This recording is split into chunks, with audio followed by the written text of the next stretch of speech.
Alors on se retrouve pour les 1001 histoires de vos nuits, pour les signes et ascendants Gémeaux, signes et ascendants Gémeaux, les 1001 histoires de vos nuits. S'il vous plaît, pour tous les signes et ascendants Gémeaux, quelle est l'histoire de la nuit? Merci, merci, merci, merci, s'il vous plaît. Pour tous les signes et ascendants Gémeaux, quelle est l'histoire de leur nuit? Merci, merci. Merci, merci. Alors, amis Gémeaux, c'est l'histoire du renard pour vous, amis Gémeaux. Alors, au fin fond de sa couette, sous sa couette, blotti contre son oreiller, on va écouter l'histoire du renard.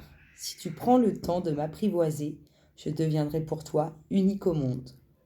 J'aime la façon dont mon père aime ma mère et la façon dont ma mère aime mon père. Ils s'aiment de tout leur cœur et, quand ils sont séparés, se manquent de tout leur cœur aussi. Heureusement qu'ils sont tous les deux un cœur solide, car avec tout l'amour qu'ils leur demandent de prendre en charge, ils seraient déjà morts, si ce n'était pas le cas. Dès qu'il a vu ma mère, mon père a su qu'il allait l'épouser. Ses amis se moquaient de lui, parce qu'il lui écrivait des lettres d'amour dès qu'il la quittait, plus d'une journée. Papa nous raconte que ses amis riaient et lui disaient que maman l'avait apprivoisé. Vous savez ce qu'il répondait? Oui, elle m'a apprivoisé. Elle était fière d'avoir été apprivoisée, ma mère. Et, le jour de leur mariage, il l'a fait savoir en lisant un passage de son histoire favorite, Le Petit Prince, une histoire écrite en 1943 par Antoine de Saint-Exupéry. C'est alors qu'apparut le renard. « Bonjour, dit le renard. »« Bonjour, répondit poliment le petit prince, qui se retourna mais ne vit rien. »« Je suis là, dit la voix sous le pommier. »« Qui es-tu, dit le petit prince, tu es bien joli. »« Je suis un renard, dit le renard. »« Viens jouer avec moi, lui proposa le petit prince. Je suis tellement triste. »« Je ne puis pas jouer avec toi, dit le renard. Je ne suis pas apprivoisé. »« Ah, pardon, fit le petit prince. Mais après réflexion, il ajouta. Qu'est-ce que signifie apprivoiser? Tu n'es pas d'ici, dit le renard. Que cherches-tu? Je cherche les hommes, dit le petit prince. Qu'est-ce que signifie apprivoiser? Les hommes, dit le renard, ils ont des fusils et ils chassent. C'est bien gênant. Ils élèvent aussi des poules. C'est leur seul intérêt. Tu cherches des poules? Non, dit le petit prince. Je cherche des amis. Qu'est-ce que signifie apprivoiser? C'est une chose trop oubliée, dit le renard. Ça signifie créer des liens. Créer des liens?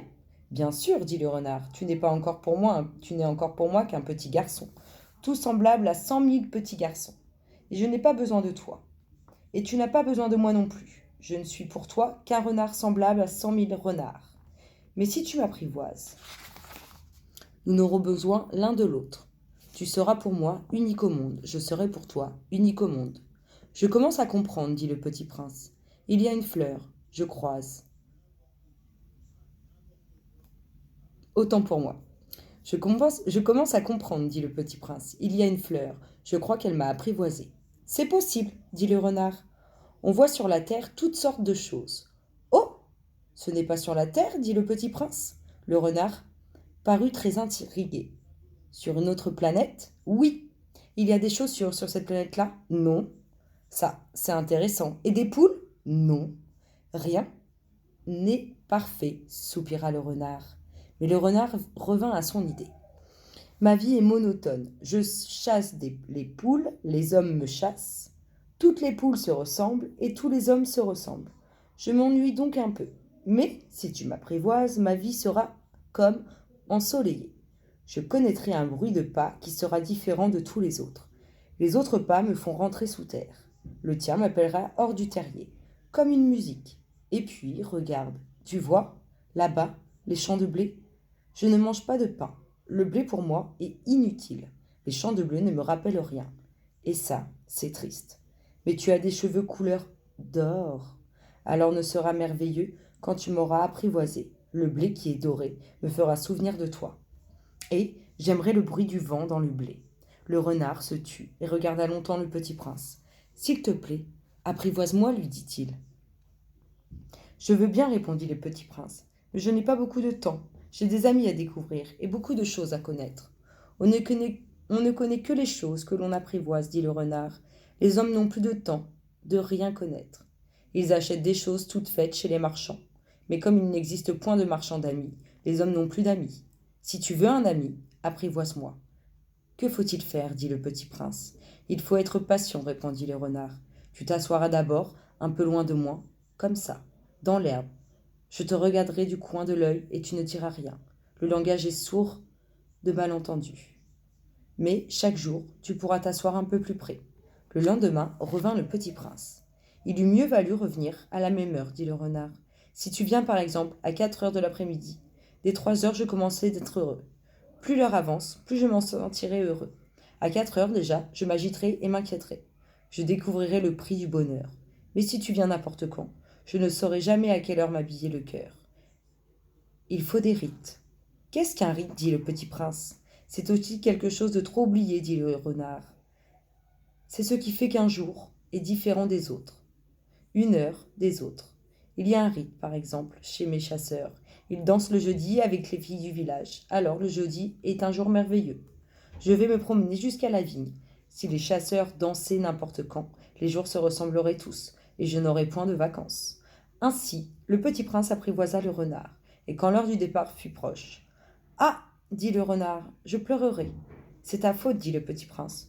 Je ne souhaitais point de mal, mais tu as voulu que je t'apprivoise. »« Bien sûr, dit le renard. »« Mais tu vas pleurer, dit le petit prince. »« Bien sûr, dit le renard. »« Alors tu n'y gagnes rien. »« J'y gagne, dit le renard, à cause de la couleur du blé. » Puis il ajouta, « Va revoir les roses, tu comprendras que la tienne est unique au monde. Tu reviendras me dire adieu, et je te ferai cadeau d'un secret. » Le petit prince s'en fut revoir les roses. « Vous n'êtes pas du tout semblable à ma rose. Vous n'êtes rien encore, leur dit-il. Personne ne vous a apprivoisé, et vous n'avez apprivoisé personne. Vous êtes comme était mon renard. Ce n'était qu'un renard, semblable à 5000 autres. Mais j'en ai fait mon ami, et il est maintenant unique au monde. » Et les roses étaient bien gênées. « Vous êtes belle, mais vous êtes vide, dit-il encore. On ne peut pas mourir pour vous. Bien sûr, ma rose à moi, un passant ordinaire croirait qu'elle vous ressemble. Mais, à elle seule, elle est plus importante que vous toutes. Puisque c'est elle que j'ai arrosée, puisque c'est elle que j'ai mis sous globe, puisque c'est elle que j'ai abritée par le paravent, puisque c'est elle dont j'ai tué les chenilles, puisque c'est elle que j'ai écouté se plaindre, ou se vanter, ou même quelquefois se taire, puisque c'est ma rose. » Et il revint vers le renard. « Adieu, dit-il. »« Adieu, dit le renard. Voici mon secret. Il est très simple. On ne voit bien qu'avec le cœur. L'essentiel est invisible pour les yeux. »« L'essentiel est invisible pour les yeux, répéta le petit prince, afin de se souvenir. C'est le temps que tu as perdu pour ta rose qui a fait ta rose si importante. C'est le temps que j'ai perdu pour ma rose, fit le petit prince, afin de se souvenir. Les hommes ont oublié cette vérité, dit le renard. Mais tu ne dois pas l'oublier. Tu deviens responsable pour toujours de ce que tu as apprivoisé. Tu es responsable de ta rose. Je suis responsable de ma rose, répéta le petit prince, afin de se souvenir. Je vous souhaite une belle et douce nuit, les Gémeaux, et je vous dis à très bientôt. Bisous, bisous.